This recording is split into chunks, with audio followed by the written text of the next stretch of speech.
Hello बच्चों, आज class fourth के बच्चे संज्ञा यानी नाउन के बारे में जानेंगे। तो देखिए, समझते हैं संज्ञा की परिभाषा, संज्ञा के भेद और किस किस चीज़ों को हम संज्ञा कहते हैं। संज्ञा यानी नाउन, इंग्लिश में नाउन कहते हैं, हिंदी में संज्ञा कहते हैं। संसार में जितनी वस्तुएं हैं सबका कोई ना कोई नाम अवश्य होता है। आप नाम से ही पहचानते, कोई वस्तु होगी तो आप उसे नाम से ही पहचानते हो कि हमें ये चीज़ चाहिए, हमें पुस्तक चाहिए, हमें पेंसिल चाहिए, हमें टिफ़िन चाहिए, हमें खाना चाहिए। तो ये सारी चीज़ें हम नाम से ही पहचानते हैं, तो उसे हम संज्ञा कहते हैं। इन नामों को ही संज्ञा कहते हैं। निम्नलिखित अनुच्छेद पर विचार कीजिए। आंगन में झूला पड़ा था, गौरव और मोना झूले में झूलने आए। झूला कहाँ पड़ा था? आंगन में। क्या पड़ा था? झूला। ये संज्ञा हुई। और कौन झूलने आए?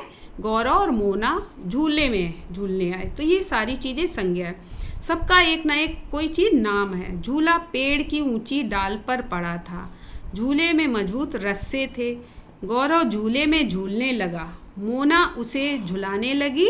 एक चिड़िया आकाश में उड़ रही थी। बचपन में झूलना अच्छा लगता है। तो आप सब चीज़ों को कैसे पहचान रहे हो? नामों से पहचान रहे हो। झूला कहाँ पड़ा था, क्या पड़ा था, कहाँ पड़ा था, किस चीज़ का झूला था, ये सारी चीज़ें आप नाम से पहचान रहे हो। तो ये सारी चीज़ें संज्ञा होती हैं। उपयुक्त वाक्यों में प्राणियों के नाम गौरव, मोना, पेड़ तथा चिड़िया। स्थानों के नाम आए हैं आंगन तथा आकाश। वस्तुओं के नाम है झूला, डाल तथा रस्से। और भावों के नाम बचपन। तो इस प्रकार हम कह सकते हैं किसी वस्तु, ये देखिए, व्यक्ति या भाव के नाम को संज्ञा कहते हैं। ओके, संज्ञा के भेद। अब हम यहाँ पर संज्ञा के भेद समझते हैं। संज्ञा के कितने भेद होते हैं? संज्ञा के 5 भेद होते हैं। व्यक्तिवाचक संज्ञा, जातिवाचक संज्ञा, भाववाचक संज्ञा, द्रव्यवाचक संज्ञा एंड समूहवाचक संज्ञा। व्यक्तिवाचक संज्ञा प्रॉपर नाउन, किसी व्यक्ति विशेष का नाम हो तो उसे हम संज्ञा कहते हैं। जो शब्द किसी विशेष व्यक्ति, वस्तु या स्थान का बोध कराते हैं। किसी विशेष वस्तु का, किसी विशेष व्यक्ति का, किसी विशेष स्थान के नाम का बोध कराए, उसे हम व्यक्तिवाचक संज्ञा कहते हैं। जैसे हिमालय, पहाड़ तो बहुत हैं लेकिन पहाड़ का नाम क्या है? हिमालय। तो ये हुआ व्यक्तिवाचक संज्ञा। महात्मा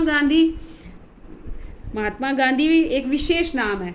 जैसे जवाहरलाल नेहरू, सुभाष चंद्र बोस, ऐसे व्यक्ति का नाम तो कुछ भी हो सकता है लेकिन एक विशेष नाम है उनका, तो इसलिए महात्मा गांधी। ताजमहल एक विशेष स्थान का नाम है, जगह का नाम है।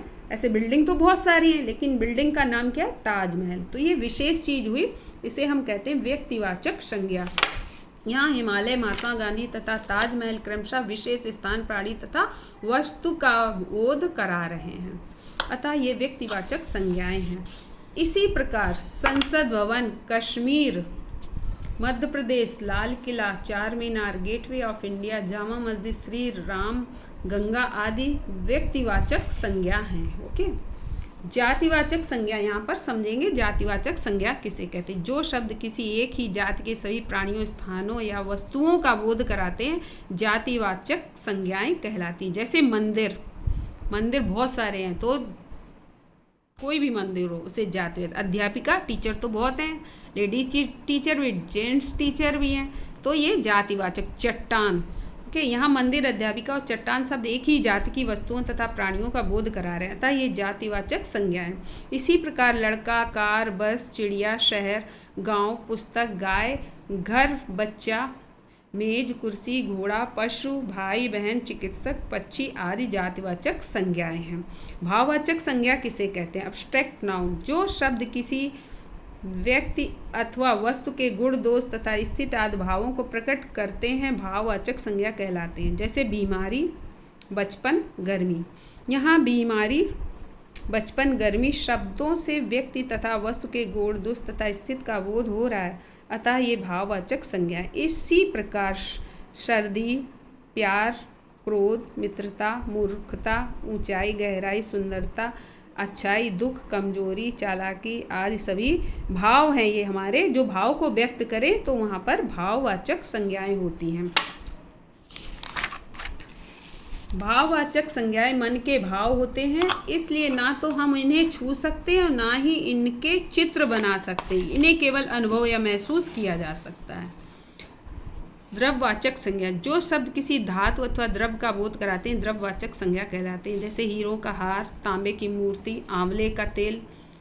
इन वाक्यों में हीरे, तांबे तथा आंवले शब्द क्रमशः धातु अथवा द्रव्य है, अतः ये द्रव्यवाचक संज्ञा है। इस प्रकार टिन, दूध, चीनी, चांदी, तांबा आदि सभी द्रव्यवाचक संज्ञाएं हैं।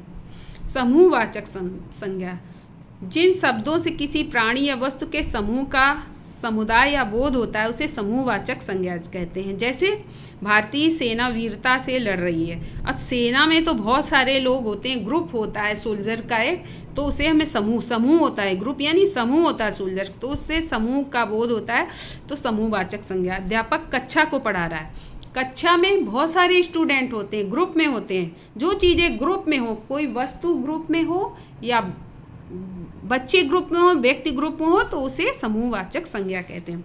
इन वाक्यों में क्रमशः सेना तथा कक्षा शब्द समूह या समुदाय का बोध करा रहे, अतः ये समूहवाचक संज्ञा। इसी प्रकार गुलदस्ता, जैसे गुलदस्ता में फूल बहुत सारे बंच होता है, तो वो भी समूह में है, तो समूहवाचक संज्ञा। रैली में बहुत सारे व्यक्ति होते हैं, झुंड, रेवड़, भीड़, गुलदस्ता आदि शब्द भी समूहवाचक संज्ञाएं हैं।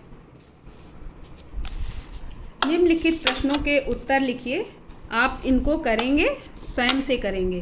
संज्ञा किसे कहते हैं, उदाहरण सहित लिखिए। संज्ञा की परिभाषा लिखेंगे और उनके उदाहरण भी लिखेंगे। संज्ञा किसे कहते हैं, उदाहरण सहित लिखिए। संज्ञा कितने प्रकार की होती है, नाम लिखिए। संज्ञा के प्रकार लिखिए, जैसे संज्ञा 5 प्रकार की होती है, उनके नाम लिखिए। व्यक्तिवाचक, जातवाचक, भाववाचक, समूहवाचक, द्रव्यवाचक। भाववाचक संज्ञा की परिभाषा दीजिए। भाववाचक संज्ञा की परिभाषा भी आप यहाँ से ये देखिए, ये भाववाचक संज्ञा की परिभाषा ये देखिए। निम्नलिखित वाक्यों में संज्ञा शब्द ढूंढ कर लिखिए। अब ये वर्क आपको करना है, बहुत इजी है, सिंपल है, आप करिए। अशोक मगध के राजा थे। अशोक यहाँ लिखिए, मगध भी है और राजा भी, ये सारी चीज़ें संज्ञाएं। दिल्ली हमारे देश की राजधानी है, तो दिल्ली देश। लाल किले पर किसानों ने धरना दिया। लाल किले, किसानों। पेड़ से फल गिरा, पेड़ और फल।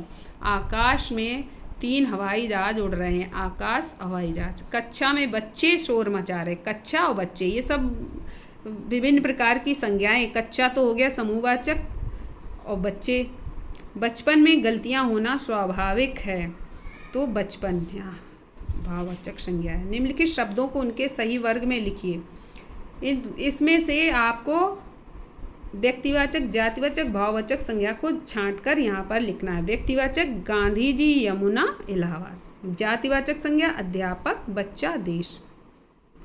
भाववाचक संज्ञा बुद्धिमान, बुढ़ापा एंड क्रोध।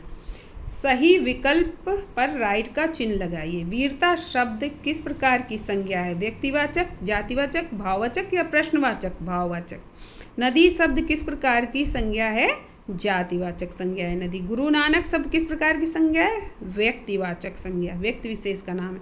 खेलना शब्द किस प्रकार की संज्ञा है, व्यक्तिवाचक, जातिवाचक, भाववाचक, इनमें से कोई नहीं, इसमें से कोई नहीं। इसको अपनी नोटबुक में करिए एंड बुक में भी करिए, याद करिए।